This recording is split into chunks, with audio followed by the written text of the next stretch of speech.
Smooth muscle constriction इन artery holes, तो ADH. अच्छा, मुझे आप लोगों को ये 5 हार्मोन्स पढ़ाने हैं: एल्डोस्टेरॉन, एडीएच, एएनपी, बीएनपी। ठीक हो गया, ये 5 हार्मोन्स पढ़ाने। ओके, हमें कोई जल्दी नहीं है, कोई हमारे पीछे कोई ट्रेन नहीं छूट रही, हमने आराम आराम से इन हार्मोन्स को अंडरस्टैंड करना है। ठीक है, easy.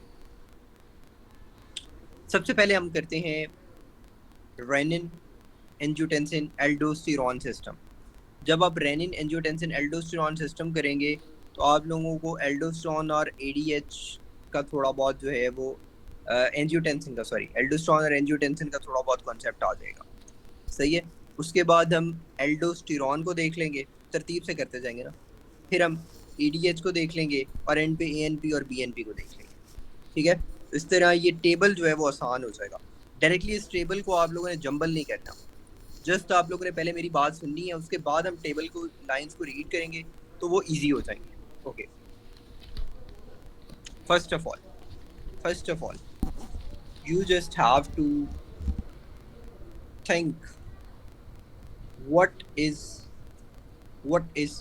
renin angiotensin aldosterone system.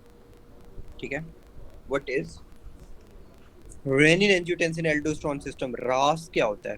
रास क्या होता है? तो अगर ना कोई बहुत ही काबिल बंदा आपसे पूछे कि रास क्या होता है, तो आपने एक वर्ड में उसको जवाब देना है कि वो सिस्टम जो बीपी को इंक्रीज करता है वो रास होता है। अच्छा, मतलब ये एक वर्ड वाली बात हो, एक लाइन वाली बात होगी। So most important function, one important function, very important function, देखो मैं कितना एम्फेसाइज कर रहा हूँ, of renin-angiotensin-aldosterone system, of renin-angiotensin-aldosterone system is all the time it wants to increase BP. Is all the time it wants to increase BP. Okay. यानी जब भी ये एक्टिवेट होगा ये बीपी को इंक्रीज करेगा, जब भी ये एक्टिवेट होगा ये बीपी को इंक्रीज करेगा, जब भी ये एक्टिवेट होगा ये बीपी को इंक्रीज करेगा। याद हो रही है चीजें? Okay okay, good. But my question is, ये एक्टिवेट कब होगा? How will be, how it will be activated? ये एक्टिवेट कब होगा? मैंने 3 बार बोला whenever it is activated it increases BP, लेकिन ये एक्टिवेट कब होगा? whenever the BP of a person is decreased. जब भी एक बंदे का बीपी लो होता है, बंदा हाइपोटेंशन में जा रहा होता है, तो ये एक्टिवेट होता है और ये करता क्या है? All the time it wants to increase BP. Easy है ना, कोई मुश्किल बात तो नहीं है कि जब बीपी कम होगा रेनिन-एंजियोटेंसिन एल्डोस्टेरॉन सिस्टम एक्टिवेट होगा और बीपी को ज्यादा करेगा। इधर तक तो सबको समझ आ जाती है कि इसने बीपी को इंक्रीज करना है, लेकिन मसला पता है कहाँ आता है? मसला पता है कहाँ आता है? मसला यहाँ आता है कि कैसे इंक्रीज करना है, ये समझना है हमने। चलो सबसे पहले हम अंडरस्टैंड करते हैं कि ये बीपी कम हो तो renin angiotensin aldosterone system activate होगा। बीपी कम हो तो उसका मतलब क्या है? हाइपोटेंशन। इसके अलावा 2 फैक्टर्स और हैं जो इम्पोर्टेंट हैं, जो ट्रिगरिंग फैक्टर है रेनिन एंजियोटेंसिन एल्डोस्टेरॉन सिस्टम पे। वो कौन कौन से? वो होते हैं हाइपोटेंशन के साथ हाइपोनेट्रीमिया। बिल्कुल doctor Zaara फिशा, hyponatraemia.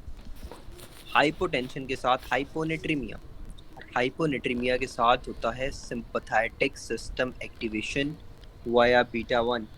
Sympathetic system activation via beta 1।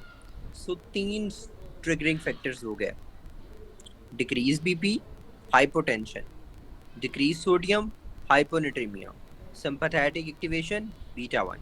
Clear? इधर तक सारे क्लियर है?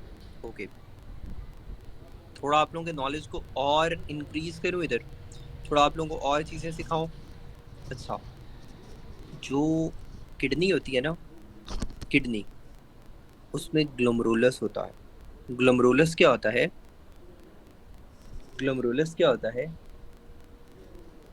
अभी तक सिर्फ हमने एक ही पॉइंट किया है कि रेनिन एंजियोटेंसिन एल्डोस्टेरॉन सिस्टम जो होता है एक्टिवेट कब होगा? जब बीपी कम होगा, सोडियम कम होगा, सिंपैथेटिक स्टिमुलेशन होगी, तो रास एक्टिवेट होगा। अब मैं बता रहा हूँ कि रास जब एक्टिवेट होता है तो उसमें बेसिकली मैकेनिज्म क्या होता है। तो जो ग्लोमेरुलस होता है ना, किडनी के अंदर एक ग्लोमेरुलस होता है, वो होता है टफ टफ कैपिलरीज। तो A for afferent, A for arrival. So afferent से ब्लड ब्लड जो है वो अराइव होता है उस ग्लोमेरुलस में। और E for efferent, E for exit. तो इफरेंट से जो ब्लड है वो एग्जिट करेगा ग्लोमेरुलस से। इधर तक सारे क्लियर है? इधर तक सारे क्लियर है? Okay okay okay. अब लोगों ने सिर्फ मेरी तरफ देखना है, मेरी तरफ देखना है। मेरी तरफ देखोगे तो इजीली समझ आ जाएगी एक चीज, ठीक है? Okay, just look at me, just look at me. A for please अपना और thank you. A for afferent, A for arrival. तो एफरेंट में क्या होता है? अराइवल होता है। और E for efferent, E for exit. Efferent से क्या होता है? एग्जिट होता है। तो सेंटर में क्या चीज है ये देखो, arrival exit, arrival exit, arrival exit, arrival exit. सही है? जिनको मैं नहीं नजर आ रहा वो सिर्फ ये देखें कि एक कान अपना पकड़े तो कहीं उस कान से आता है अराइव, और एक कान पकड़े तो उधर से कहीं जाता है exit. Afferent arrive, efferent exit. और सेंटर में अपना मुंह Marvelous. को हिलाएं तो आप लोगों को पता चल जाएगा that that face is glomerulus, that face is glomerulus, right? Okay sir, okay sir. If that face is glomerulus तो प्लीज माइक ऑफ रखें। If that face is glomerulus, just on the side of glomerulus, few cells are present called as juxtaglomerulus. Juxta जो मतलब होता है, इसका मतलब होता है on the side. So juxtaglomerulus cells होते हैं वो पड़े होते हैं ग्लोमेरुलस के बिल्कुल साइड पे। तो उन्हें क्या हम कहते हैं प्यार से? जेजी सेल्स, जेजी सेल्स, juxtaglomerular cells। ठीक है? juxtaglomerular cells। ठीक है? अच्छा, ये सेंस किस चीज को करेंगे? जो ट्रिगरिंग फैक्टर थे रास के, हाइपोटेंशन, हाइपोनेट्रीमिया, उसको ये सेंस करेंगे और ये रिलीज करवाएंगे renin in the blood. First MCQ, first MCQ. Renin को ब्लड में रिलीज कौन करवाती है? JG cells in the kidney, JG cells in the kidney. Clear हो गया? सो रेनिन जब ब्लड में आएगा तो रेनिन क्या करेगा? Renin, renin is a very important thing. Renin जो है वो जिगर पे एक्ट करेगा। जिगर जो है वो एक बेसिकली लीवर जो है वो एक प्रोटीन बना रहा होता है जिसे कहते हैं एंजियोटेंसिनोजिन। तो रेनिन जो है वो इस एंजियोटेंसिनोजिन को, जिन को सिन में कन्वर्ट करेगा, एंजियोटेंसिन 1 में कन्वर्ट करेगा। सही है? Gen is every gen is inactive form ना। तो जब एंजियोटेंसिनोजिन जो है, जो इनएक्टिव फॉर्म है, जिस तरह पेप्सिनोजिन इनएक्टिव होती है उसी तरह एंजियोटेंसिनोजिन भी इनएक्टिव है, वो एंजियोटेंसिन 1 में कन्वर्ट हो जाएगी। और एंजियोटेंसिन 1 जो है वो, अब ये देखें, ये एंजियोटेंसिनोजिन जो है वो लीवर से प्रोड्यूस हो रही थी, लेकिन एंजियोटेंसिन 1 जो है वो भाग के लीवर के बाद जाएगा लंग्स के पास। लंग्स के पास क्या होता है? एस होता है, एंजियोटेंसिन कन्वर्टिंग एंजाइम। ठीक है? वो बेसिकली पल्मोनरी कैपिलरीज में प्रेजेंट होता है। एंजियोटेंसिन कन्वर्टिंग एंजाइम जो होगा वो एंजियोटेंसिन 1 को एंजियोटेंसिन 2 में कन्वर्ट कर देगा। ठीक है? ये क्वेश्चन मार्क किस चीज़ के आ रहे हैं?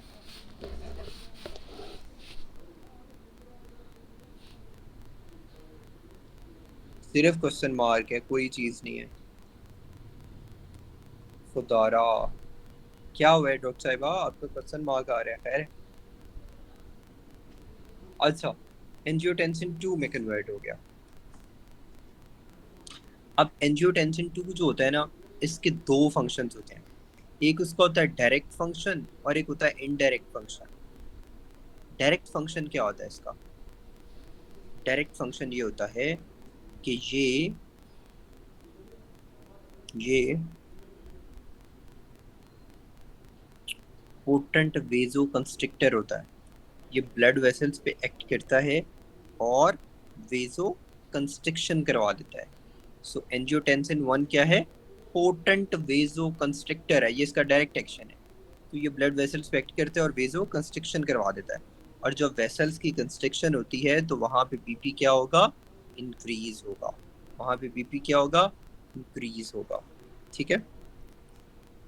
अच्छा, जब ये बीपी को इंक्रीज करता है तो इसका मतलब क्या है कि शुरू में बीपी डिक्रीज था, जब रास एक्टिवेट हुआ एंड पे बीपी इंक्रीज हो गया, तो उससे क्या हुआ, बीपी को मेंटेन इसने कर दिया, एंजियोटेंसिन 2 ने क्या किया, बीपी को मेंटेन कर दिया, ब्लड वॉल्यूम को मेंटेन कर दिया। अच्छा, इनडायरेक्टली जो होता है ये एड्रिनल ग्लैंड पे एक्ट करता है।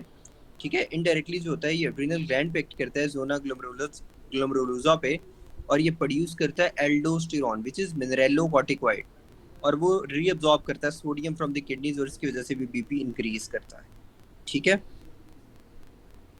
अच्छा, इसके अलावा ये बेरो रिसेप्टर के फंक्शन को भी अफेक्ट करता है, और रिफ्लेक्स ब्रेडिकार्डिया वगैरह को ये लिमिट कर रहा होता है एंजियोटेंसिन 2। अच्छा, are you people clear about angiotensin 2? अगर आप पूरा रेनिन एंजियोटेंसिन एल्डोस्टेरोन सिस्टम देखें तो इसमें सबसे पहले रेनिन आता है, फिर एंजियोटेंसिन आता है, ठीक है, फिर एल्डोस्टेरोन आता है, और फिर पूरा सिस्टम बन जाता है, यानी तरतीब से जो उसका रास का नाम है उसी तरतीब से सारे हार्मोन्स प्रोड्यूस होते हैं। अच्छा, अब आप लोग अगर सिर्फ इस टेबल में एंजियोटेंसिन 2 वाली लाइंस को पढ़ें तो क्लियर है ये लाइंस?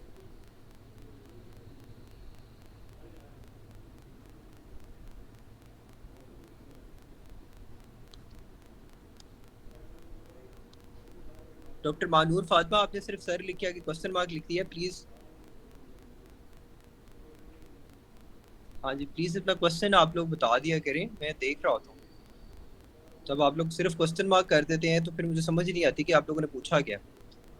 इनडायरेक्ट एक्शन जो है वो एड्रिनल ग्लैंड पे होता है उसका, इनडायरेक्ट एक्शन। सर मैं ये पूछ रही हूँ कि एंजियोटेंसिन 2 लिखा है ना बुक में, तो आप जो डायरेक्ट और इनडायरेक्ट बता रहे हैं ये 1 का बता रहे हैं कि 2 का बता रहे हैं? भी 2 का, 1 तो कुछ करेगा ही नहीं ना, 1 ने सिर्फ लंग्स के पास है और कन्वर्ट हो जाना है 2 में। ठीक है, मेन फंक्शन एंजियोटेंसिन 2 के तो कुछ नहीं है, 1 is only a form which is converted into 2, और इसको कौन कन्वर्ट करवाता है, वो एंजियोटेंसिन कन्वर्टिंग एंजाइम कन्वर्ट करवाता है, और वो कहाँ पे कन्वर्ट करवाता है, लंग्स में, क्योंकि जो एंजियोटेंसिन कन्वर्टिंग एंजाइम है which is as, that is only given by pulmonary capillaries। ठीक है, ओके। और सर प्रैक्टिकल पॉइंट रिपीट कर दीजिए। मैंने कौन सा पॉइंट रिपीट करना है? अच्छा, आप लोगों ने ना, आप काइंडली, मेरी एक रिक्वेस्ट है, आप लोगों ने अभी मुझे सुनते जाना है। जो जब मैं ना एक टॉपिक पूरा कर लिया करूंगा ना, तो मैं 5 मिनट दिया करूंगा, उसमें मैं क्वेश्चंस ले लिया करूंगा, ताकि जो है ना सारों को एक स्लोप के साथ समझ आती जाए। जहाँ पे नहीं आएगी वो आप लोगों ने मार्क कर लेना है, वो हम डिस्कस करें। ओके, अच्छा, आगे चलते हैं, आगे चलते हैं। अगली बात क्या है जी? अगली बात मैंने आप लोगों को कहा था कि मैं पहले रास करवाऊंगा, उसके बाद एल्डोस्टेरॉन करवाऊंगा। अब व्हाट इज एल्डोस्टेरॉन? तो आप लोगों को पता है कि जो GFR निमोनिक आप सबने पढ़ा होगा, बड़ा मशहूर निमोनिक है GFR, ग्लोमेरुलोसा फेसिकुलेटा रेटिकुलरिस, सुना है ना ये लफ्ज, ग्लोमेरुलोसा फेसिकुलेटा रेटिकुलरिस। ठीक है, GFR। ठीक है, तो आप सबको पता होना चाहिए कि जो ग्लोमेरुलोसा है, ये सारे जोन्स होते हैं। किसके जोन्स होते हैं? गुर्दों के ऊपर, किडनीज के ऊपर एड्रीनल ग्लैंड्स पड़े होते हैं। ठीक है, एड्रीनल ग्लैंड्स पड़े होते हैं। एड्रीनल ग्लैंड्स के कोई मुझे बताएगा कितने पार्ट्स होते हैं? एड्रीनल ग्लैंड्स के कितने पार्ट्स होते हैं? 2। छा गया हूँ मैं। आई वाज डेड श्योर कि आप लोग सारे जो है ना वो जाओगे 3 पार्ट्स पे, आप लोग उन्हीं को ग्लोमेरुलोसा फेसिकुलेटा रेटिकुलरिस बोलोगे, लेकिन गुड, कॉर्टेक्स और मेडुला। ठीक है, अब इसमें कॉर्टेक्स और मेडुला में से किसके वो 3 पार्ट्स होते हैं GFR, ग्लोमेरुलोसा? कॉर्टेक्स। ओ, छा गया, छा गया। ठीक है, so cortex is converted into GFR, glomerulosa fasciculata reticularis, GFR। okay, now we are comfortable. तो इसका एक निमोनिक है, the more deeper you go the sweeter it gets. That means कि जो ग्लोमेरुलोसा होता है, सोना ग्लोमेरुलोसा होता है, वो क्या होता है, वो मिनरेलो कॉर्टिकॉइड होता है। Mineralocorticoid, the more deeper you go the sweeter it gets. तो सबसे पहले मिनरेलो कॉर्टिकॉइड आएगा ना, साल्टी आएगा। तो ग्लोमेरुलोसा जो होता है वो मिनरेलो कॉर्टिकॉइड होता है, ठीक है। फिर फेसिकुलेटा, फेसिकुलेटा, फेसिकुलेटा में क्या आएंगे, फेसिकुलेटा में आ जाएंगे ग्लूकोकॉर्टिकॉइड्स वगैरह। और रेटिकुलरिस में क्या आ जाएंगे, सेक्स हार्मोन्स, स्टीरॉयड हार्मोन्स, ठीक है। अच्छा, और जो मेडुला होता है उसमें कैटेकोलेमिन्स होते हैं, right, done done. Now we will only emphasize on zona glomerulosa, zona glomerulosa, ठीक है। जोना ग्लोमेरुलोसा, उसमें क्या था, मिनरेलो कॉर्टिकॉइड। तो मिनरेलो कॉर्टिकॉइड सबसे ज़्यादा जो होता है वो कौन सा होता है, जो मिनरल्स को प्रोड्यूस करता है, डेट इज एल्डोस्टेरॉन। सही है, एल्डोस्टेरॉन, ठीक। अब एल्डोस्टेरॉन जो होता है ना, आप लोगों ने सिंपल जो है ना इसको, एल्डोस्टेरॉन, जब भी एल्डोस्टेरॉन आएगा ना, आप लोगों ने एक चीज़ याद रखनी है, ठीक है। एक चीज़ हमेशा अपने माइंड में फ़ौरन से एल्डोस्टेरॉन के बारे में लेके आनी है। देखो इधर देखो, इधर देखो, एल्डोस्टेरॉन, ये what is this, what is this, ये प्रिंसिपल सेल्स हैं, ये इंटरकलेटेड सेल। सो एल्डोस्टेरॉन क्या करता है, ये प्रिंसिपल सेल्स पे एक्ट करता है, और मिनरलोकॉर्टिकॉइड है ना, तो मिनरल को अब्सॉर्ब करेगा। कौन सा मिनरल, कौन सा मिनरल। डॉक्टर कायनात, आप अपनी स्क्रीन को वो ऑफ किया करें और फिर देखा करें, वो जो आप उसको जूम करके अब वो अच्छा, अब देखें जी, प्रिंसिपल सेल्स पे ये क्या करेगा, प्रिंसिपल सेल्स पे ये क्या करेगा कि ये सोडियम, अब नजर आ रहे, मैं प्लीज ये माइक ऑन कर लेता है। अच्छा, प्रिंसिपल सेल्स पे एक्ट करके ये क्या करेगा, सोडियम को रीअब्सॉर्ब करवाएगा। सोडियम के पीछे पीछे क्या फॉलो करता है, वाटर फॉलो करता है। सो सोडियम और वाटर की रीअब्सॉर्प्शन करवाता है प्रिंसिपल सेल्स पे। अभी मैं प्रिंसिपल सेल्स पे बता रहा हूँ, जब सोडियम और वाटर प्रिंसिपल सेल्स पे रीअब्सॉर्ब करवाएगा, तो अच्छे लोग क्या होते हैं, जब कोई तोहफा लेते हैं तो तोहफा देते भी हैं। सो दो चीजें अगर इसने रीअब्सॉर्ब करवाई हैं, तो दो चीजें ये एक्सक्रीट भी करेगा। तो प्रिंसिपल सेल्स पे ये एक चीज का एक्सक्रीशन करता है, वो क्या है, पोटाशियम। वो क्या है, पोटाशियम। और इंटरकलेटेड सेल्स पे, अभी सिर्फ एक ही चीज में इंटरकलेटेड सेल्स पे बता रहा हूँ, ये एक चीज को एक्सक्रीट करेगा, that is hydrogen, that is hydrogen. अच्छा, तो कोई मुझे बताएगा कि हाइपरकलेमिया जो है वो इसको स्टिमुलेट करेगा एल्डोस्टेरोन को, या इनहिबिट करेगा, anyone with this concept. Stimulate. Amazing amazing. क्यों स्टिमुलेट करेगा, क्योंकि ये पोटाशियम को एक्सक्रीट करने वाला हार्मोन होता है, क्योंकि ये पोटाशियम को बाहर निकालने वाला हार्मोन होता है, तो इसलिए हाइपरकलेमिया विल स्टिमुलेट एल्डोस्टेरोन, ठीक है, डन सर, ठीक है। Now if you people are comfortable about all of these things कि एल्डोस्टेरोन जो होता है वो क्या करता है, तो अब मैं थोड़ी सी चीज़ें आप लोगों को एडिशन इधर करवाऊंगा, सही है। सो ये बात आप लोगों को ज़हन में रह जाएगी कि ये रिस्पॉन्ड करता है हाइपरकलेमिया को बाय इंक्रीजिंग पोटाशियम एक्सक्रीशन। किस तरह, मैंने बता दिया, प्रिंसिपल सेल्स पे एक्ट करके, ठीक है। Most effective stimulant for aldosterone secretion क्या होता है, potassium ion most effective stimulator होता है इसका, ठीक है। जब भी हाइपरकलेमिया होगा तो एल्डोस्टेरोन आएगा और पोटाशियम को एक्सक्रीट करेगा। अच्छा अच्छा, अब जनाब हमने कुछ चीज़ों को जो है वो अंडरस्टैंड करना है इधर कि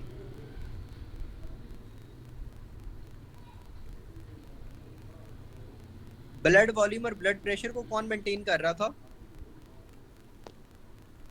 रास। रास, एंजियोटेंसिन 2 बेसिकली। एंजियोटेंसिन 2।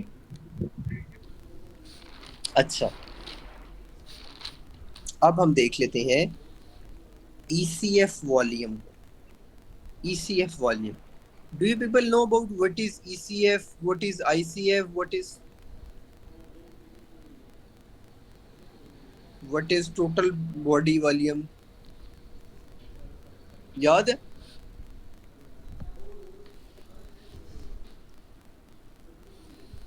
अच्छा, मैं अगर थोड़ा सा आप लोगों को बताऊं कि जो टोटल बॉडी वाटर होता है ना वो होता है 42 लीटर्स। उसमें से आई वाला हमेशा ज़्यादा होगा, यानी 28 लीटर्स होगा इंट्रा सेलुलर फ्लूइड और 14 लीटर्स होगा एक्स्ट्रा सेलुलर फ्लूइड। अब जो थोड़ा होता है ना एक्स्ट्रा सेलुलर फ्लूइड, उसमें भी आई वाली चीज़ ज़्यादा होगी, यानी उसमें 10.5 होगा इंटरस्टिशियल फ्लूइड और 3.5 होगा प्लाज्मा। ठीक है। अच्छा, अब हमने बात करनी है एक्स्ट्रा सेलुलर फ्लूइड की कितना था 14 लीटर्स, जिसमें कौन कौन सी दो चीज़ें आती हैं, प्लाज्मा और इंटरस्टिशियल फ्लूइड। तो ये जो एल्डोस्टेरॉन होता है, ये क्या कर रहा था, ये सोडियम और वाटर की रीअब्जॉर्प्शन करवा रहा था। ठीक है। तो जब ये सोडियम और वाटर की रीअब्जॉर्प्शन करवाएगा तो उससे क्या क्या चीज़ों को ये रेगुलेट करेगा, ये रेगुलेट करेगा सोडियम कंटेंट को, क्योंकि सोडियम की रीअब्जॉर्प्शन करवा रहा था। सही है। और रेगुलेट करेगा ECF के वॉल्यूम को, क्योंकि ये वाटर की रीअब्जॉर्प्शन करवा रहा था। ठीक है। तो ये सोडियम और वाटर, ठीक है, दो चीज़ों का इसमें रोल होगा। ये रेगुलेट कर रहा होगा ECF वॉल्यूम को एंड सोडियम कंटेंट को। और ये आता कब है, जब लो ब्लड वॉल्यूम स्टेट्स होती हैं, वो रेनिन एंजियोटेंसिन एल्डोस्टेरोन सिस्टम वाला। क्लियर है? इसमें कोई मसला तो नहीं है?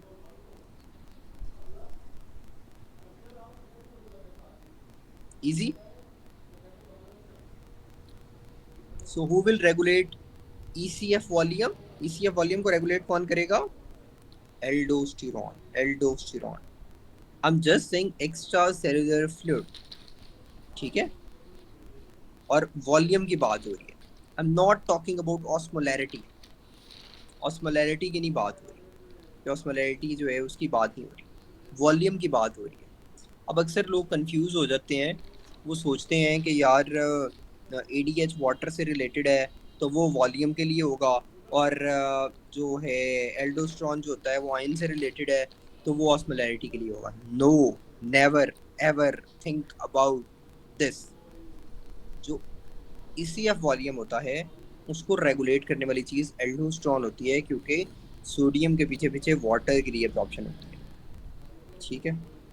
So I hope you people are getting my point here.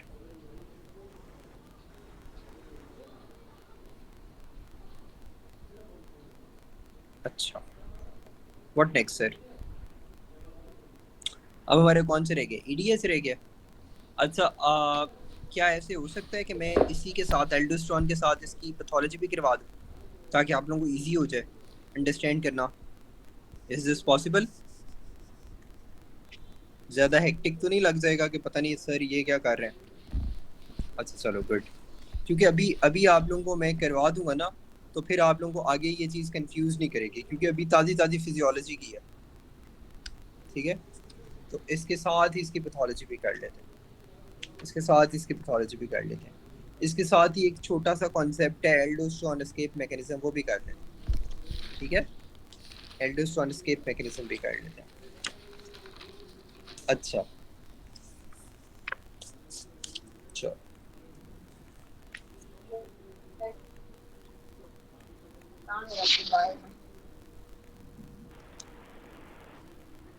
अब देखिए, अगर एल्डोस्टेरोन बहुत ज़्यादा होगा तो उसको क्या कहेंगे? अगर एल्डोस्टेरोन बहुत बहुत बहुत ज़्यादा बन जाएगा तो उसे क्या कहेंगे? चलो छोड़ो उसको क्या कहेंगे, पहले ये बताओ कि अगर एल्डोस्टेरोन बहुत ज़्यादा होगा तो सोडियम का लेवल बहुत क्या होगा, सिर्फ ये बताना। नॉर्मल। ये किसने नॉर्मल बोला? हाइपरनेट्रीमिया। नॉर्मल किन्होंने बोला है? ये नॉर्मल वाली गलती किसने की है? नॉर्मल किन्होंने बोला है, प्लीज मुझे बताएं तो सही। ये सोडियम और वाटर की रिटेंशन करेगा। ठीक है, बिल्कुल ठीक है।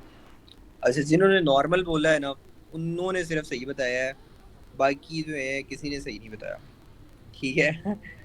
अब बात पता है क्या, अभी मैं ये प्रूव भी करूंगा कि वाई नॉर्मल। ठीक है। अच्छा, अब जो सोडियम लेवल्स होते हैं ना, वो होना चाहिए इंक्रीज, क्योंकि डेफिनेटली एल्डोस्टेरोन आएगा, वो सोडियम को रीअब्सॉर्ब करेगा। सारे यही सोच रहे हो ना, एल्डोस्टेरोन आया, बहुत ज्यादा बना, और उसने क्या किया, उसने सोडियम को इंक्रीज कर दिया। अभी इसी पॉइंट पे रहना। अच्छा, पोटाशियम को क्या होगा? बाकी सारी चीजें बिल्कुल ठीक होंगी, पोटाशियम को क्या होगा? डिक्रीज। यस, क्योंकि पोटाशियम तो एक्सक्रीट होना है, तो वो डिक्रीज होगा। हाइपोकैलेमिया। Hypokalemia, good. और हाइड्रोजन के लेवल को क्या होगा?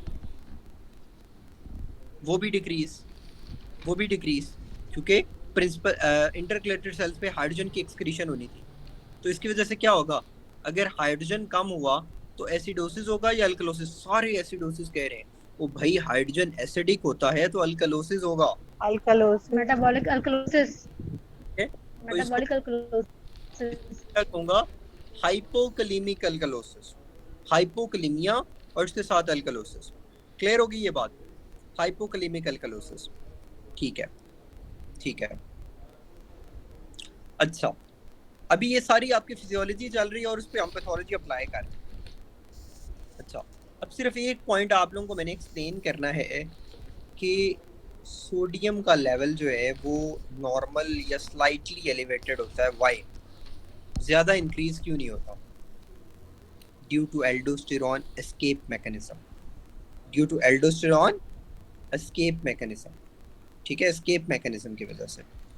अच्छा, अब एस्केप मैकेनिज्म क्या है, अभी करते हैं। पहले आप लोगों को ये पता होना चाहिए कि ये जो मैं एल्डोस्टेरॉन का लेवल ज़्यादा किया है, इस सिंड्रोम को क्या कहते हैं? इसको कहते हैं कोन सिंड्रोम। इसे क्या कहते हैं? कोन सिंड्रोम।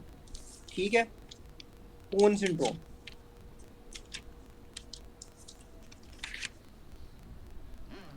कोन सिंड्रोम।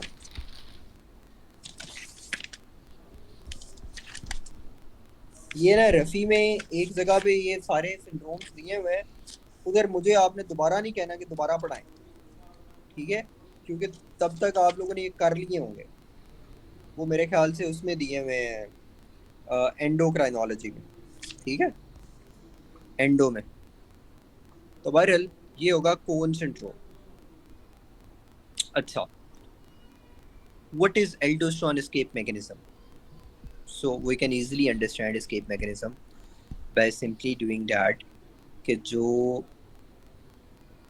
कोन सिंड्रोम होता है ना, उसमें एल्डोस्टेरोन बहुत ज़्यादा बनता है। किसी बंदे ने नहीं मुझे पूछा कि सर एल्डोस्टेरोन बहुत ज़्यादा क्यों बनता है, क्योंकि कोन सिंड्रोम में यूजुअली एड्रीनल का ट्यूमर हो जाता है, और जब एड्रीनल का ट्यूमर हो जाता है तो उसकी वजह से क्या होगा, एक्सेसिव प्रोडक्शन ऑफ एल्डोस्टेरोन होने लग जाती है।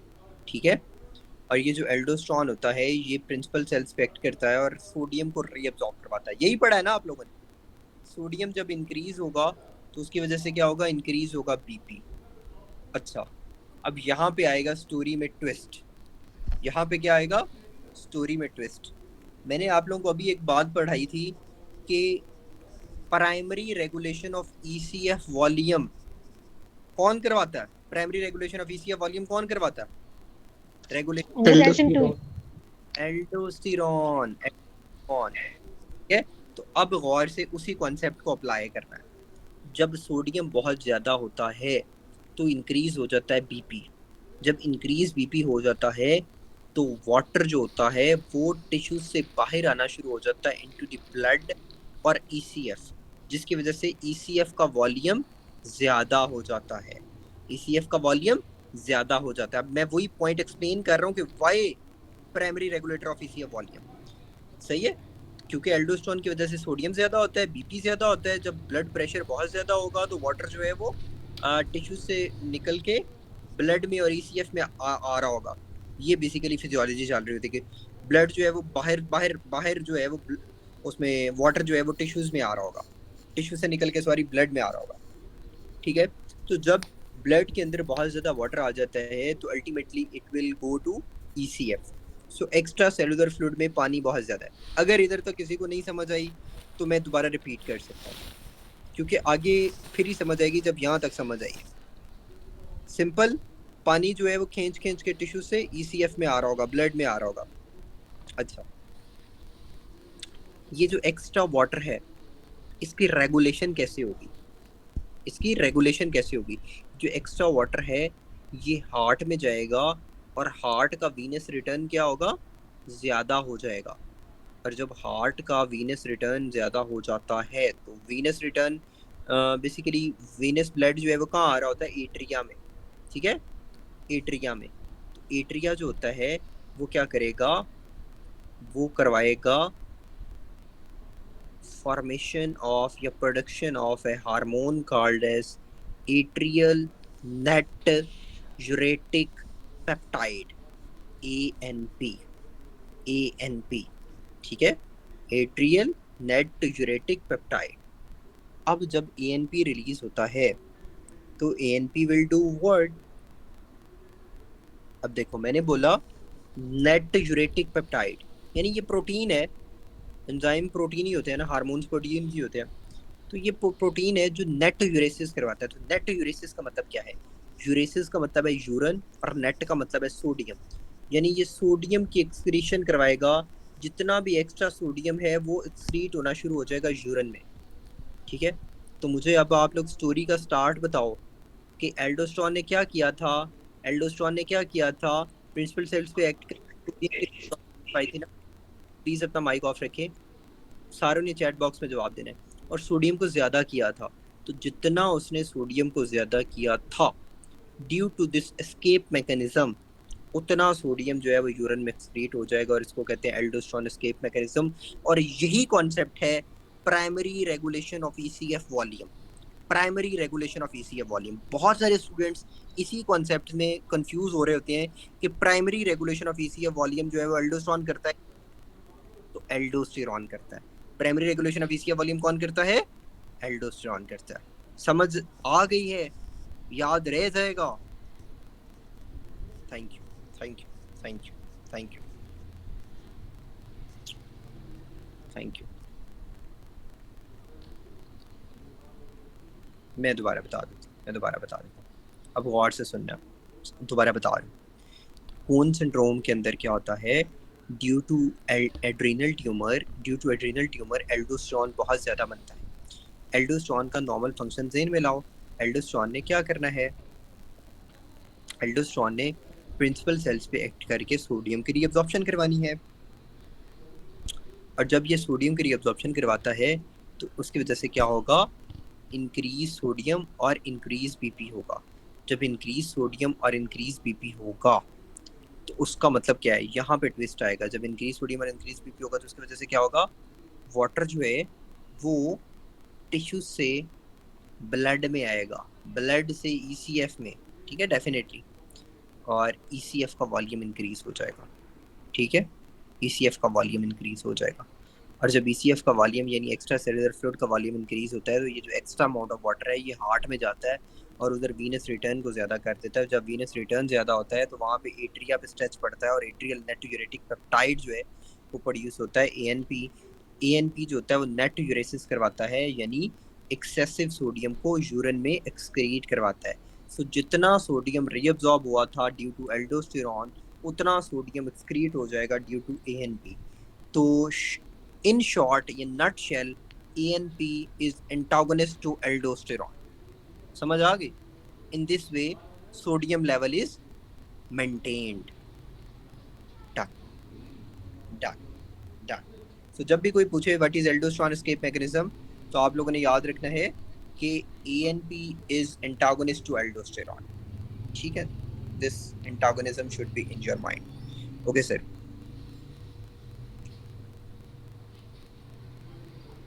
अच्छा, अब अगर कोई पूछे इधर ही कि एट्रियल नाट्रियूरेटिक पेप्टाइड कब प्रोड्यूस होगा, तो आप लोग जवाब दे दोगे कि एट्रिया से रिलीज होगा और जब इंक्रीज वॉल्यूम होगा, जब एक्स्ट्रा सेलुलर फ्लूइड बहुत ज़्यादा होगा, ठीक है, तो ये प्रोड्यूस होगा। और ये प्रोड्यूस होके क्या करेगा, ये एल्डोस्टेरॉन को इनहिबिट कर देगा, एल्डोस्टेरॉन को इनहिबिट कर देगा, यानी वो जो रेनिन एंजियोटेंसिन एल्डोस्टेरॉन सिस्टम था उसको ये इनहिबिट कर देगा। जिस तरह एट्रिया से एएनपी प्रोड्यूस होता है, उस तरह वेंट्रिकल से भी एक पेप्टाइड प्रोड्यूस होता है, जिसे क्या कहते हैं, जिसे क्या कहते हैं, बीटा नेट्यूरेटिक पेप्टाइड। बीटा नेट्यूरेटिक पेप्टाइड दोनों का सेम ही फंक्शन होता है, ठीक है, सेम ही फंक्शन होता है।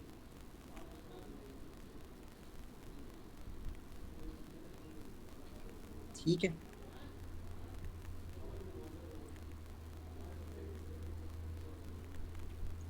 आप लोगों को मैंने ये जो टेबल है इसमें एएनपी बीएनपी पढ़ा दिया, इसमें मैंने आप लोगों को एल्डोस्टेरॉन पढ़ा दिया। अभी मैंने आप लोगों को एल्डोस्टेरॉन की एक चीज़ बताई है कि जब एल्डोस्टेरॉन बहुत ज़्यादा होता है उसकी पैथोलॉजी। टेबल अब आप लोगों को इजी लगेगा, I am dead sure. Otherwise ये टेबल जितना मर्जी रट्टा मार लो ये नहीं याद होता, इसको रट्टा फाय जितना मर्जी कर लो ये याद नहीं होगा जब तक इन कॉन्सेप्ट्स को आप लोग क्लियर नहीं करोगे। ठीक है, मैंने आप लोगों को स्टार्ट में कहा था कि जिसको डर लगता है अगर वो मेरी बातें सुन लेगा, मेरी बातें समझ लेगा, तो उसका ये जो किडनी का खौफ है वो ख़त्म हो जाएगा। ठीक है, ओके।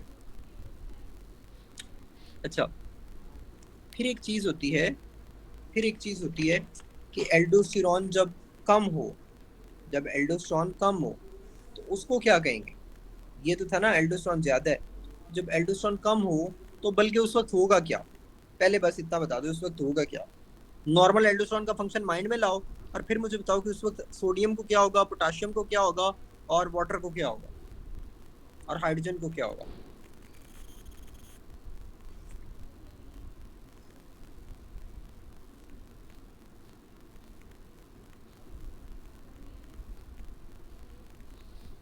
ठीक है, तो जब एड्रीनल इनसफिशिएंसी होती है, यानी एड्रीनल ग्लैंड का जो ये ग्लोमेरुलोसा से एल्डोस्टेरॉन प्रोड्यूस हो रहा होता है ये कम होगा, तो एल्डोस्टेरॉन कम है तो क्या सोडियम की रीअब्जॉर्प्शन होगी, क्या सोडियम की रीअब्जॉर्प्शन होगी, नहीं होगी। अगर सोडियम की रीअब्जॉर्प्शन नहीं होगी तो क्या उसके साथ वाटर की रीअब्जॉर्प्शन होगी, नहीं होगी। तो डेट मीन्स उसमें क्या होगा, हाइपोटेंशन होगा। ठीक है, पहला फंक्शन हो गया। अच्छा, उसके बाद हमने क्या कहा था कि ये पोटाशियम की एक्सक्रीशन करवाता है, तो अगर ये नहीं होगा तो क्या पोटाशियम एक्सक्रीट होगा, नहीं होगा, तो उसकी वजह से क्या होगा, हाइपरकैलेमिया होगा। ठीक है, अच्छा, हाइपरकैलेमिया होगा। और हाइड्रोजन की एक्सक्रीशन होगी, नहीं होगी, हाइड्रोजन की एक्सक्रीशन नहीं होगी तो उसकी वजह से क्या होगा, एसिडोसिस होगा। So hypotension, hyperkalemia, hyponatremia and acidosis, all of these things are related to adrenal insufficiency called as Addison's disease। ठीक है, एडिसन्स डिजीज। तो मैंने इसमें एक चीज़ और याद की हुई थी, वो इस तरह से कि एडिसन में क्या होता है, हाइपरकैलेमिया। तो जब काला हाइपर हुआ होता है तो उसका रंग भी बहुत ज़्यादा चमक रहा होता है, काला रंग और ज़्यादा चमकता है, तो इसमें इंक्रीज पिगमेंटेशन ऑफ स्किन होती है। सही है, हाइपरकैलेमिया, हाइपर काला। ठीक है, तो जब हाइपरकैलेमिया होता है एडिसन में तो उसमें इंक्रीज पिगमेंटेशन ऑफ स्किन होती है, इंक्रीज पिगमेंटेशन ऑफ स्किन होती है। ठीक है, ठीक हो गया। हाँ जी, हाँ जी, मेलानिन वाले पिगमेंटेशन करीब ही होता है ना, मेलानिन। अच्छा, so after doing this thing कि what is Conn syndrome and what is Addison disease, we will move on to the next one, we will move on to the next one। ठीक है, which is ADH। अभी तक सारे comfortable हैं इन सारी चीज़ों में। प्लीज़ मुझे कोई क्वेश्चन है, कुछ लोग जो है वो इधर थोड़ा इधर उधर जा रहे हैं, क्या हुआ है। मेलानिन हाइपोटेंशन, अच्छा, ड्यूरिंग इनसफिशिएंसी। हाँ जी, during insufficiency doctor Junaid, insufficiency में ये सब कुछ होगा, एड्रीनल इनसफिशिएंसी में, जिसे एडिसन कहते हैं। Adrenal insufficiency is called as Addison insufficiency नहीं, adrenal insufficiency is called as Addison. ठीक है,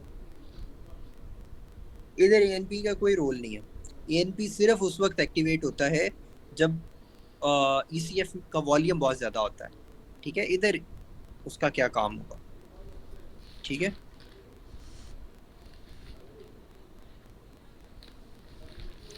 okay sir, okay okay okay जनाब। अब सिर्फ और सिर्फ एक पॉइंट रह गया विच इज एडीएच। चलो एडीएच भी समझ लेते हैं। नहीं, वो कह रही हैं ये जो ब्रॉन्ज पिगमेंटेशन है वो इसी को ही कहते हैं, ये जो स्किन की ब्लैक पिगमेंटेशन हो जाती है उसी को ही, एडिसन में ही होती है ये। अच्छा, एडीएच 30 सेकेंड्स का ब्रेक लो, ज़रा रिलैक्स हो जाओ। और जो सामने आपकी टेबल है इसमें एंजियोटेंसिन 2 को पहले रीड दो, जो मैंने कॉन्सेप्ट बनाया है वो ज़हन में लेके आओ। फिर एल्डोस्टेरोन को रीड दो, फिर एएनपी बीएनपी को रीड दो। क्लियर है अभी तक चीज़ें? इस टेबल में जितनी चीज़ें हैं क्लियर है?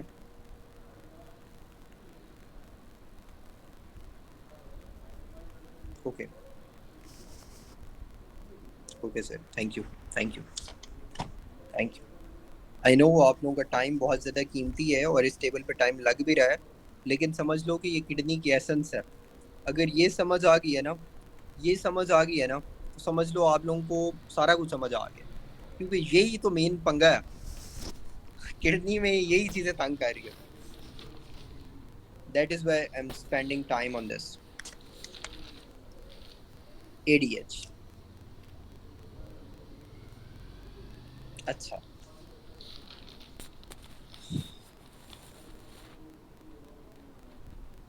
ओके सर, ADH को समझते हैं। यार आप लोग अपने क्वेश्चंस, ये इससे पहले क्या हुआ, अभी क्या हुआ, अभी जस्ट मुझे सुनो ना, अभी बस चीज़ें करो जो मैं करवा रहा हूँ वो तो समझो कि किस तरह से करनी है। What is ADH? Anti diuretic hormone, ADH। What is ADH? अच्छा, ADH कहाँ से प्रोड्यूस होता है? सारे जवाब दें, चैट बॉक्स में जवाब देना है, किसी ने माइक नहीं ऑन करना। सारों के ज़हन में पोस्टीरियर पिट्यूटरी नहीं आ रहा? डॉक्टर कशमाला के ज़हन में आया, डॉक्टर बासमा के ज़हन में आया, डॉक्टर रामीन के ज़हन में आया, डॉक्टर ज़ैनब के ज़हन में आया, doctor Fiza, doctor Tahreem, doctor Rabail. Okay sir, जिन जिन के ज़हन में भी आया है ना, वो अपने ज़हन से इसको निकाल के बाहर फेंक दें, इसको जहन से निकाल के बाहर फेंक दें, उठा के बाहर फेंक दो, ठीक है। जिन जिन के ज़हन में ये पोस्टीरियर पिट्यूटरी आया है ना, उसको निकाल के बाहर फेंक दो। पोस्टीरियर पिट्यूटरी से ये प्रोड्यूस नहीं होता, ठीक है, ये हाइपोथैलेमस से प्रोड्यूस होता। पोस्टीरियर पिट्यूटरी में ये स्टोर होता, हाँ, ठीक है। So it is produced from hypothalamus, hypothalamus, और पोस्टीरियर पिट्यूटरी में स्टोर होगा, ठीक है, पोस्टीरियर पिट्यूटरी में स्टोर होगा। बेसिकली दो हार्मोन्स होते हैं, दो हार्मोन्स होते हैं पोस्टीरियर पिट्यूटरी के, ठीक है, दो हार्मोन्स होते हैं पोस्टीरियर पिट्यूटरी के। उसका निमोनिक है पोसा, पोसा, ठीक है। व्हाट इज पोसा? P फॉर, अब जो इसमें पहला लेटर मैं बोला करूंगा, that is basically nucleus of hypothalamus, जहां से ये प्रोड्यूस होते हैं, ठीक है। P for paraventricular nuclear, paraventricular nuclear, और O for oxytocin. So paraventricular nuclear से प्रोड्यूस होता है ऑक्सीटोसिन, और S से सुप्राऑप्टिक न्यूक्लियर, और A फॉर ADH, ठीक है। सुप्राऑप्टिक न्यूक्लियर ऑफ हाइपोथैलेमस से प्रोड्यूस होता है ADH, ठीक है, और ये दोनों स्टोर्ड होते हैं पोस्टीरियर पिट्यूटरी में। क्लियर? बात पल्ले पड़ गई, बात समझ आ गई, कोई मसला? डन, ठीक है, पोसा भी याद हो गया, इजी हो गया। अच्छा सर, अगर ये हाइपोथैलेमस में प्रोड्यूस होता है ADH, और मैं दोबारा रिपीट कर रहा हूँ, again repeating this, ADH is produce from hypothalamus, ठीक है, और हाइपोथैलेमस में भी किस जगह से? पोसा। P for paraventricular, O for oxytocin. Paraventricular nuclear hypothalamus से ऑक्सीटोसिन प्रोड्यूस होता है, और S फॉर सुप्राऑप्टिक और ए फॉर एडीएच, और जो सुप्रा ऑप्टिक न्यूक्लियस होता है हाइपोथैलेमस का, वहाँ से एडीएच प्रोड्यूस होता है और ये स्टोर्ड हो जाता है पोस्टीरियर पिट्यूटरी में। सर अगर ये प्रोड्यूस हाइपोथैलेमस से हो रहे हैं और स्टोर जो है एडीएच साहब जो है वो पोस्टीरियर पिट्यूटरी में हो रहे हैं, तो ये एक्ट किस पे करेंगे? एक्ट किस पे करेंगे? अब यहाँ पे आता है एक ट्विस्ट, ठीक है, यहाँ पे आता है एक ट्विस्ट। तो आप लोगों को वो ट्विस्ट भी याद करवाता हूँ मैं, वो ट्विस्ट भी याद करवाता हूँ, सीपीएसपी का ट्विस्ट, ठीक है। यार बहुत कंफ्यूजिंग चीज़ें हैं, आप लोग और ज़्यादा अपनी चीज़ों को कंफ्यूज ना करो। जो मैं बातें बता रहा हूँ चुप करके वो सुनो और अपने जहन में स्टोर करो, ठीक है। कोई कंफ्यूजन है उसको लिखो, एंड पे मैं कंफ्यूज, जो भी आप लोगों की कंफ्यूजन होगी उसको क्लियर करो, ठीक है। अच्छा अब मेरी बात सुनो, क्योंकि मैंने बहुत सारी चीज़ें आप लोगों को रिटेन भी करवानी है जो पेपर में आती हैं विद कॉन्सेप्ट। अच्छा ये एक्ट किस पे करता है? इसमें अब ये रट्टे वाली चीज़ है, इसको रटना है। उसको कैसे रटना है? उसको ऐसे रटना है, A D on C D, A D on C D. ADH hormone है ना, एंटी डायूरेटिक हार्मोन, तो मैं हार्मोन लफ्ज़ को निकाल रहा हूँ, तो आप लोगों ने याद रखना है A D on C D, A D on C D, ठीक है। ए डी किस पे एक्ट करता है? सी डी पे। C D stands for collecting ducts, A D on C D, A D on C D. अच्छा लेकिन अब इसका पूरा सीक्वेंस याद रखना है, उसका पूरा सीक्वेंस याद रखना है, ठीक है। तो A D on C D, सही है। अगर सी डी ऑप्शन में ना हो then you can choose D C T, ठीक है। सी के बाद डी आ रहा है ना, तो फिर अब डी को पहले ले आओ, डी सी टी, ठीक है, डिस्टल कन्वोल्यूटेड ट्यूब्यूल्स, ठीक है। So C D, A D on C D is greater than D C T is greater than, अगर फिर जो है वो आप लोगों ने एंड पे सी सी टी को लेके आना है। सो सबसे पहले राइमिंग अपनी सेट करो, A D on C D greater than D C T greater than C C T, ठीक है। इसको राइमिंग बना लो, A D on C D greater than D C T greater than C C T, A D on C, मेरे साथ साथ बोलो, जहाँ पे भी हो, जिधर भी हो, जो भी कर रहे हो, कोई बात नहीं, साथ साथ बोलो, A D on C D greater than D C T greater than C C T. Done done, ठीक है।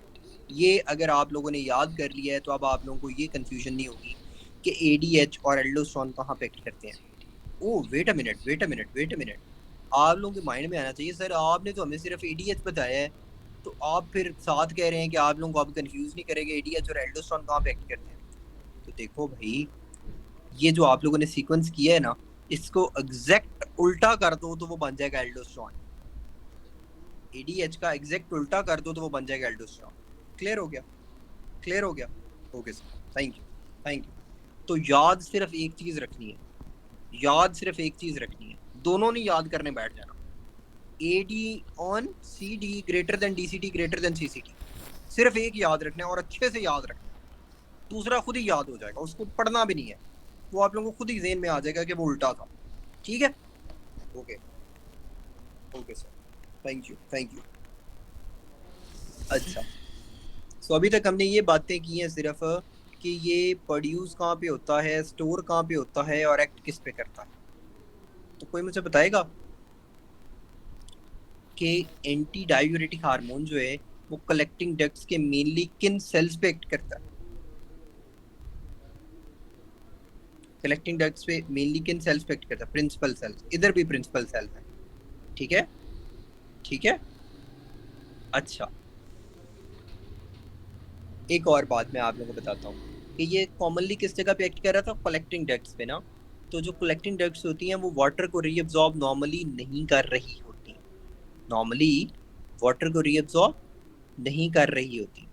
ठीक है। सो वो वाटर को रीअब्सॉर्ब सिर्फ तब करती हैं जब एडीएच होता है। सो इस बात से वो वाली मेरी बात क्लियर होती है कि primary regulation of ECF volume कौन कर रहा होता है? एल्डोस्टेरोन कर रहा होता है, क्योंकि जो एडीएच है वो कलेक्टिंग डक्ट्स पे एक्ट करता है और कलेक्टिंग डक्ट्स तो नॉर्मल सिचुएशन में वाटर को रीअब्सॉर्ब ही नहीं कर रही होती। क्लियर होगी वो बात? अच्छा डॉक्टर हमजा हम आते हैं, अभी उधर भी आते हैं। अच्छा तो ये जो एडीएच है ये वाटर को रीअब्सॉर्ब करवाता है by acting on collecting ducts. So मैंने बोला कि collecting ducts are normally do not reabsorbing water, but they only absorb water in the presence of ADH normally ये वाटर को रीअब्सॉर्ब नहीं करती। अच्छा, अब मेरा क्वेश्चन है इधर कि maximum water reabsorption occurs in, छा गए हो यार सारे, छा गए हो, गुड। एडीएच है या नहीं है? मैक्सिमम की वाटर रीअब्सॉर्प्शन जो होती है ना, मैक्सिमम वाटर रीअब्सॉर्प्शन वो पीसीटी में ही होनी है, पीसीटी में ही होनी है, एडीएच हो या ना हो। ठीक है, ठीक है, उसे कहते हैं ऑब्लिगेट वाटर रीअब्सॉर्प्शन।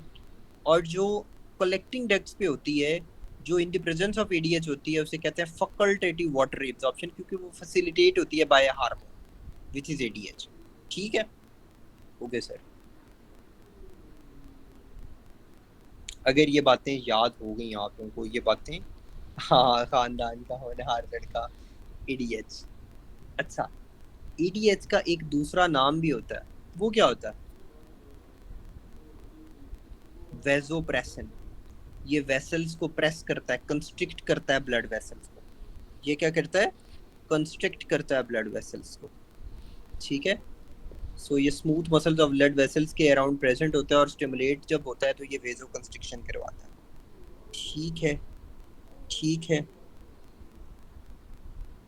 अच्छा, तो इसका पावरफुल स्टिमुलेंट, जिस तरह एल्डोस्टेरोन का पावरफुल स्टिमुलेंट है ना पोटेशियम आयन, तो इसका पावरफुल स्टिमुलेंट जो होता है वो क्या होता है? दिल का खराब होना, दिल का खराब होना, नोजिया, नोजिया। जब भी दिल खराब होता है तो फिर एडीएच प्रोड्यूस होता है, जस्ट लाइक दैट। ठीक है, और एडीएच क्या करता है? ये स्टिमुलेट करता है reabsorption of water in the collecting ducts, जिसे फैकल्टेटिव वाटर रीअब्जॉर्प्शन कहते हैं। और ठीक है, और ये क्या करता है? ये वेसल्स को प्रेस करता है। ठीक है, वेसल्स को प्रेस करके ये रिस्पॉन्ड करता है to low blood volume states, low blood volume states. ये रेगुलेट नहीं कर रहा वॉल्यूम को, लेकिन लो ब्लड वॉल्यूम स्टेट्स को रिस्पॉन्ड करता है by doing vasoconstriction, vasopressin है ये। ठीक है, और इसकी वजह से ये प्राइमरीली रेगुलेट करता है सीरम ऑस्मोलैरिटी, सीरम ऑस्मोलैरिटी को ये प्राइमरीली रेगुलेट करता है, not ECF volume. Serum osmolarity को ये प्राइमरीली रेगुलेट करता है। सही है, जब भी सीरम ऑस्मोलैरिटी जो है वो इंक्रीज होती है तो इसकी सिक्रीशन जो है वो इंक्रीज हो जाएगी। सही है, जब इसकी सिक्रीशन इंक्रीज होएगी तो ये क्या करवाएगा? ये वाटर को ज़्यादा करवाएगा। यानी जब भी नमक ज़्यादा है ना, जब भी नमक ज़्यादा है तो ये पानी ज़्यादा कर देगा। ठीक है, जब भी नमक ज़्यादा है ये क्या करेगा? पानी ज़्यादा कर देगा। ठीक है, सिंपल। नमक ज़्यादा, ऑस्मोलैरिटी ज़्यादा।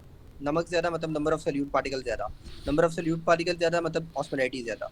So ADH is directly proportional to the osmolarity. बिल्कुल ठीक कहा है डॉक्टर हमजा ने। ठीक है, डॉक्टर हमजा मुख्तार ने, ठीक है, बिल्कुल सही कहा कि ADH is directly proportional to the osmolarity. So ये प्राइमरीली रेगुलेट करता है सीरम ऑस्मोलैरिटी को। ठीक, ठीक। और सीरम ऑस्मोलैरिटी से ये कम भी होता है। अगर सीरम ऑस्मोलैरिटी कम हो जाए तो ADH भी कम हो जाता है। ADH releases what? ठीक है, तो ये डिफरेंट चीज़ें रिलीज़ करता है यार, that is way beyond your, मतलब इस लेवल पे मतलब आप लोगों को वो चीज़ें नहीं देखनी चाहिए ADH ने क्या क्या करना है। वैसे मतलब फॉर योर नॉलेज ऑनली। ठीक है, इसमें V2 रिसेप्टर्स भी होते हैं। मैं वो चीज़ें कंफ्यूज करेंगी आप लोगों को, मैं वैसे बता देता हूँ। इसमें V2 रिसेप्टर्स भी होते हैं। जब ये स्टिमुलेट होता है तो ये वॉन विलिब्रेंट फैक्टर को रिलीज़ करवाता है। सही है, वास्कुलर एंडोथेलियल सेल से, जिसकी वजह से क्लॉट फॉर्मेशन व प्लेटलेट एडिशन होती है। ठीक है, वॉन विलिब्रेंट फैक्टर जो है वो उसको रिलीज़ करवाने में ADH का ही रोल है। ठीक है, उसके अलावा ये प्रोडक्शन ऑफ ACTH भी करवाता है। ठीक है, मतलब not required here, they will not ask you this. अच्छा, इसकी पैथोलॉजी करें डॉक्टर तलहा, डॉक्टर हमजा जो मेरे साथ रिस्पांस दे रहे हैं क्लास में, मैं उनसे ही पूछूंगा। इसकी पैथोलॉजी करें, ठीक है, good good, thank you thank you thank you. अगर एडीएच बहुत ज़्यादा बने तो इसको क्या कहेंगे? अच्छा, उसको कहना क्या है वो छोड़ो, ये बताओ कि उस वक्त वाटर की रीअब्जॉर्प्शन ज़्यादा होगी या कम होगी? बहुत ज़्यादा एडीएच बन रहा है तो वाटर की रीअब्जॉर्प्शन ज़्यादा होगी। तो जब वाटर की रीअब्जॉर्प्शन ज़्यादा होगी तो यूरन डाइल्यूट होगा या कंसंट्रेटेड होगा? यार छा गए हो आप सारे, बिल्कुल छा गए हो, छा गए हो, आ गए हो और छा गए हो। ठीक है, जब एडीएच बहुत ज़्यादा बनता है due to some tumour due to some, हाँ जी बिल्कुल, I agree, everyone is amazing, माशाल्लाह, गुड टू गो। जब कोई स्मॉल सेल कार्सिनोमा होता है, ठीक है, जब कोई ओट सेल कार्सिनोमा होता है लंग्स का, तो वो जो अबनॉर्मल मैस होता है वो अबनॉर्मल प्रोडक्शन ऑफ एडीएच करवाता है, और जब अबनॉर्मल प्रोडक्शन ऑफ एडीएच होती है, ठीक है, तो उसकी वजह से क्या होता है, मैक्सिमम अमाउंट ऑफ वाटर जो है वो रीअब्जॉर्ब होता है कलेक्टिंग डक्ट से। जब वाटर जो है वो कलेक्टिंग डक्ट से रीअब्जॉर्ब होगा तो उसकी वजह से क्या होगा, hyper osmolar, hyper concentrated, super saturated urine is produced. इसे कहते हैं syndrome of inappropriate ADH secretion. So मैंने बोला था कि ये क्यों होती है ज़्यादा, ये क्यों होती है ज़्यादा, due to abnormal mass producing lungs, ठीक है, स्मॉल सेल कार्सिनोमा, पोर्ट सेल कार्सिनोमा, तो इस वजह से ये उसका पैरानियोप्लास्टिक भी है। सही, जो स्मॉल सेल कार्सिनोमा है या वुड सेल कार्सिनोमा है, ये उसका पैरानियोप्लास्टिक भी है। बाज़ दफ़ा उन्होंने ना पैरानियोप्लास्टिक सिंड्रोम पोज के दोनों ऑप्शन में दिया होता है, स्मॉल सेल भी और वुड सेल भी। तो उधर आप लोगों ने small cell is greater than wood cell, याद रखना, ठीक है वैसे एक ही चीज़, लेकिन सीपीएसपी ऐसा कोई वो है ना, वही, ठीक है, कि ये एक ही ऑप्शन जो है वो दो बार दे देता है, ठीक है, तो small cell carcinoma is greater than wood cell carcinoma, ठीक है। अच्छा, अब इसका अगर एग्जैक्ट ऑपोजिट हो, अगर इसका अगर एग्जैक्ट ऑपोजिट हो, यानी एडीएच यहाँ पे बहुत ज़्यादा बन रहा है, अगर ये बहुत ज़्यादा कम बने तो यूरिन डाइल्यूट होगा या कंसंट्रेटेड होगा?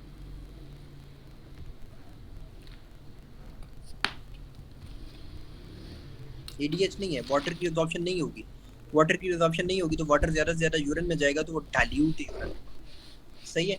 तो इस कंडीशन को कहते हैं जब बहुत ज़्यादा एडीएच जो है वो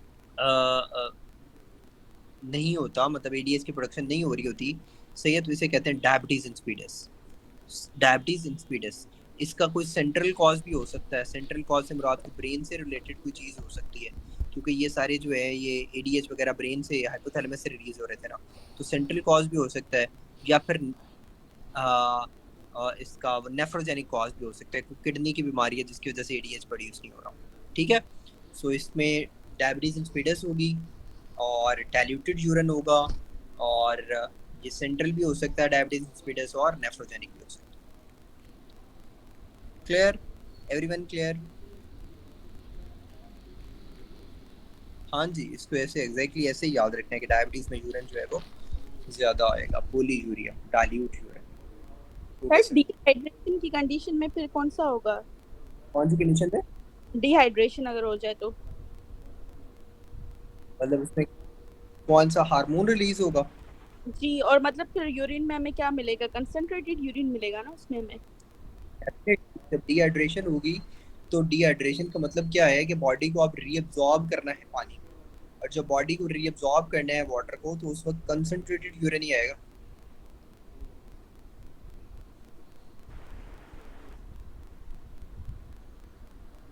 अच्छा, आई गेस आप लोगों ने इधर सारी बातें जितनी भी हमने की हैं वो कर ली हैं डिस्कस, इसमें वो कोई भी नहीं है। एक आधा पॉइंट है कि जो IP3 वाला मैकेनिज्म होता है वो एंजियोटेंसिन 2 के लिए होता है, IP3 और डैग वाला, ठीक है। उसके अलावा हाँ, रेनिन एंजियोटेंसिन एल्डोस्टेरोन सिस्टम को कौन सा हार्मोन इनहिबिट करता है? मेरा क्वेश्चन है आप सबसे। इधर जितने भी मैंने हार्मोन बताए हैं तो रेनिन एंजियोटेंसिन एल्डोस्टेरोन को कौन इनहिबिट करेगा? एलिस्क्रिन। नहीं नहीं, वो तो ड्रग है। वो renin inhibitor aliskiren was drug. ANP. मैंने कहा कौन सा हार्मोन, ये गौर से ओके चीज, सॉरी मैं कौन सा हार्मोन? तो वो होता है एएनपी, जो रेनिन एंजियोटेंसिन एल्डोस्टेरोन सिस्टम को इनहिबिट करता है। ठीक है। अच्छा, बाज़ दफ़ा क्या होता है कि एएनपी का ऑप्शन नहीं होता, तो आप लोगों को पता होना चाहिए कि जो एंजियोटेंसिन 2 है इसका नेगेटिव फीडबैक भी होता है। एंजियोटेंसिन 2 का क्या होता है? नेगेटिव फीडबैक भी होता है। उसकी वजह से क्या होगा? ANP is greater then angiotensin 2। ठीक है, क्लियर है?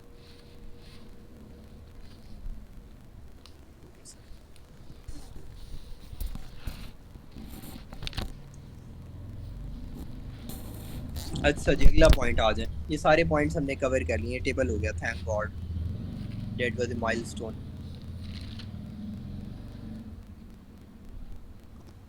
क्या डॉक्टर राबिया आप क्या कह रही हैं? Sir release Imran Khan, sir ने इमरान खान को पकड़ा हुआ है।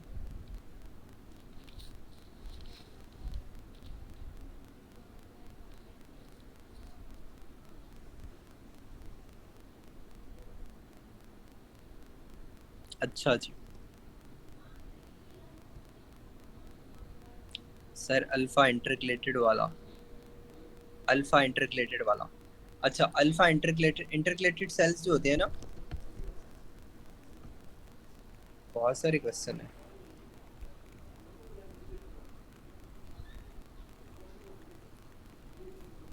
एडीएच सारा पानी ले लिएगा इसलिए कंसंट्रेटेड यूरिन, ठीक है। सर एसिडीएच में यूरिन कंसंट्रेटेड क्यों होता है? डाइल्यूट यूरिन होना चाहिए ना। देखें डॉक्टर राबिया, गौर से सुने मेरी बात। जब सिंड्रोम ऑफ इनअप्रोप्रिएट एडीएच होता है तो उसमें एडीएच बहुत ज़्यादा, एडीएच का काम क्या होता है? Water reabsorb. सारा का सारा वाटर तो रीअब्जॉर्ब एडीएच कर लेगा। जब सारा वाटर जो है वो एडीएच रीअब्जॉर्ब कर लेगा तो यूरिन में पानी जाएगा? नहीं जाएगा। तो यूरिन में जब पानी नहीं जाएगा तो यूरिन कंसंट्रेटेड ही होगा। ठीक है, हो गए सर, ठीक है। अच्छा जी,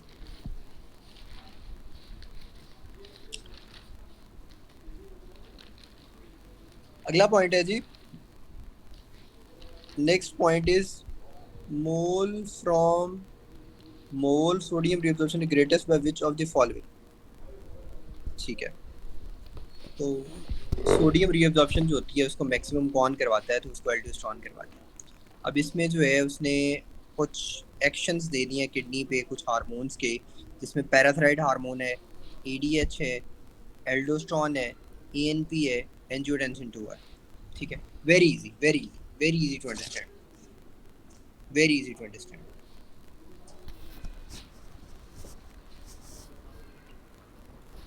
Very easy to understand. No need to.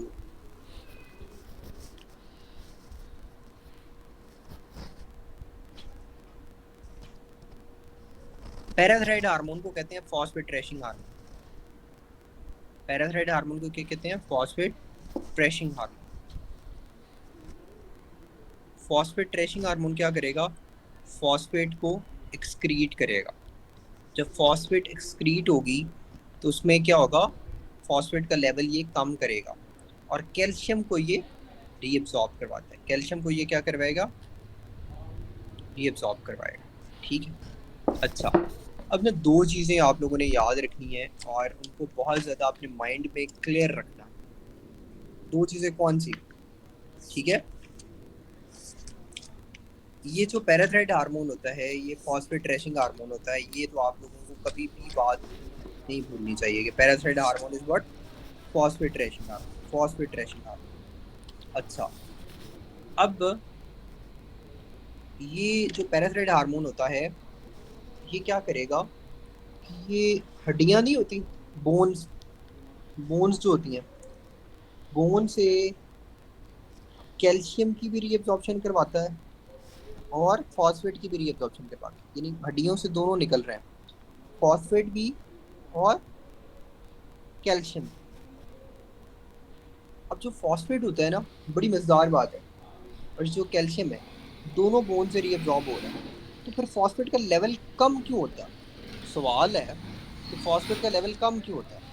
देखो देखो, फॉस्फेट, इसको मैं इस तरह से बताता होता हूँ कि जो पैराथायराइड हार्मोन है वो माँ है और उसके दो बच्चे हैं, एक कैल्शियम है और एक फॉस्फेट है। ठीक है, जो कैल्शियम है वो उसका सगा बच्चा है और जो फॉस्फेट है वो बेचारा सौतेला सौतेला। ठीक है, तो बोन से रीअब्जॉर्प्शन दोनों की होगी, कैल्शियम की भी और फॉस्फेट की भी। कैल्शियम की रीअब्जॉर्प्शन जो है वो होगी और फॉस्फेट की भी रीअब्जॉर्प्शन होगी, लेकिन जो कैल्शियम है ना वो उसकी उसकी किडनी में, डीसीटी में रीअब्जॉर्ब हो जाएगा। बोन से रिजॉर्ब हुआ और किडनी में वो रीअब्जॉर्ब हो गया, तो उसका लेवल इंक्रीज हो गया। लेकिन लेकिन लेकिन जो फॉस्फेट है वो पीसीटी पे, पी से फॉस्फेट, पी से पीसीटी, उसकी रीअब्जॉर्प्शन डिक्रीज हो जाएगी। उसकी वजह से क्या होगा, फॉस्फेट का रीअब्जॉर्ब नहीं होगा तो वो यूरिन में एक्सक्रीट आउट हो जाएगा, इसलिए उसको कहते हैं फॉस्फेट रेशियो। ठीक हो गया। ये डायरेक्टली एक्ट करता है किडनी पे, बोन्स पे, और इनडायरेक्टली एक्ट करता है जीआईटी ट्रैक्ट। ठीक ठीक है, समझ आ गई बातें जो मैंने समझाई? डन। सर डायरेक्ट अगर बोन पे करता है, इनडायरेक्ट जीआईटी पे, तो किडनी पे कैसा है? डायरेक्ट, मैंने सिर्फ बोन नहीं बोला, मैंने कहा directly act on kidney and bones. ठीक है, चलो ये सारों को कंफ्यूज कर रहा है पॉइंट, दोबारा एक्सप्लेन करता हूँ इसी पॉइंट को, दोबारा एक्सप्लेन करता हूँ। Please just try to listen this thing. मैं अब एक्स्ट्रा चीज़ नहीं बताऊँगा, वही चीज़ बताऊँगा जो आप लोगों के इधर लिखी हुई है। जब मैं एक्स्ट्रा चीज़ें बताता हूँ आप लोग कंफ्यूज होने लग जाते हैं। चलो just try to listen. Parathyroid hormone is phosphate trashing hormone. ये हड्डियों से कैल्शियम और फॉस्फेट दोनों को रीअब्जॉर्ब करेगा, हड्डियों से कैल्शियम और फॉस्फेट दोनों को रीअब्जॉर्ब करेगा, लेकिन किडनी के अंदर ये क्या करता है, ये सौतेला बिहेव करता है विद फॉस्फेट। किडनी के अंदर जो होती है पीसीटी, वहाँ से ये फॉस्फेट को कहता है कि चल तू बाहर निकल। ठीक है, उसकी रीअब्जॉर्प्शन को कम कर देता है, और कैल्शियम को कहता है चल काका तू आ जा। काका मतलब कैल्शियम, कैल्शियम को ये अंदर ले लेता है, डीसीटी पे उसकी रीअब्जॉर्प्शन करवा लेता है। ठीक है, हड्डियों से दोनों को लेता है, दोनों की रीअब्जॉर्प्शन करवाता है, रिजॉर्प्शन करवाता है, लेकिन किडनी के अंदर एक को रख लेता है, एक को जाने देता है। ठीक है, इसलिए इसको कहते हैं फॉस्फेट ट्रैशिंग हार्मोन।